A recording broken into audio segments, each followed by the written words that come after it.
எங்கள் வீட்டு வழக்கப்படி எப்படி மாவிளக்கு போடுவோம் அப்படிங்கிற வீடியோ இது. முதல்ல பச்சரிசியை ஒரு 2 மணி நேரம் போல் ஊற வச்சு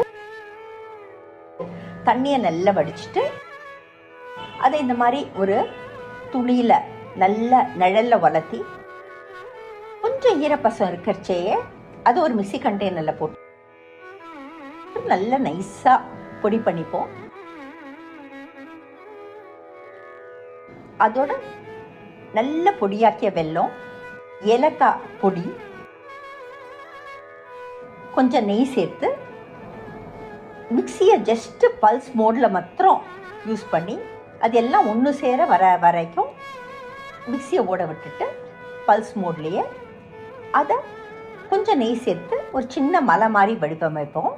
எங்கள் வீட்டில் பாரம்பரியமாக இருக்கக்கூடியதான ஒரு வெள்ளித்தட்டில் இந்த வடிவமைச்ச அந்த பச்சரிசி வெள்ளை மலையை வச்சு அதில் 2 குழிகள் பண்ணுவோம்.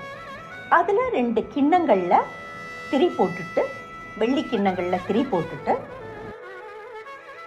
அதில் சுத்தமான நெய் விட்டு விளக்கேற்றுவோம்.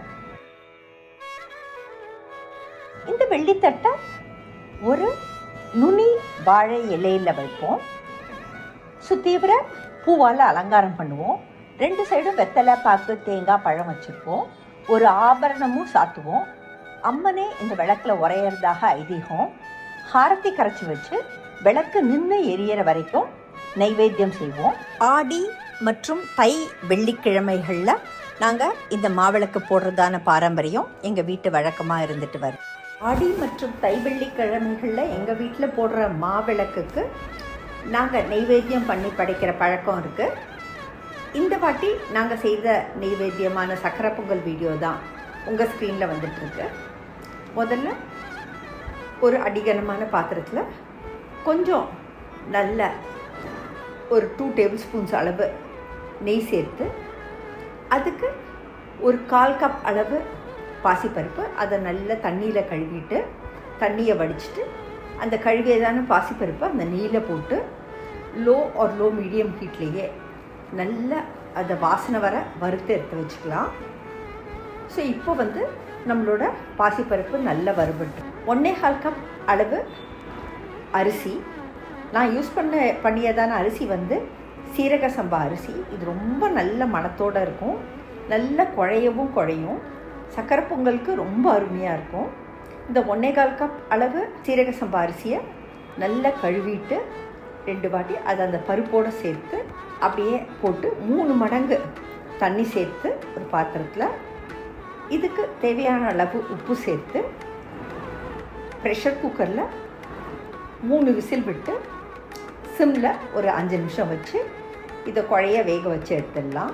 டோட்டலாக நான் யூஸ் பண்ணக்கூடியதான அரிசி பருப்பு அளவு 1/2 கப்ங்கிறதுனால 3 கப் பொடிச்ச வெல்லம் எடுத்திருக்கேன்.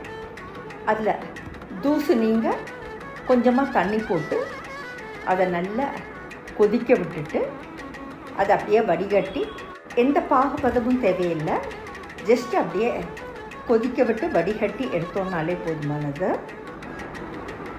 இது தயாரித்து தனியாக எடுத்து வச்சுக்கலாம்.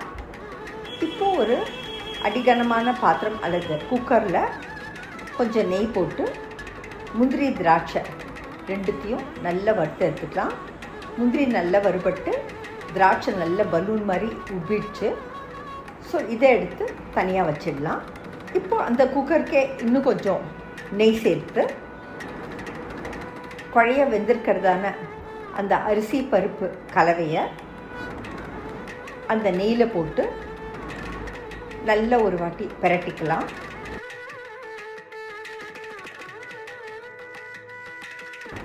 இப்போது நம்ம கொதிக்க விட்டு வடிகட்டியதான அந்த வெள்ளை நீரை அந்த சாதப்பருப்போடு சேர்த்துடலாம்.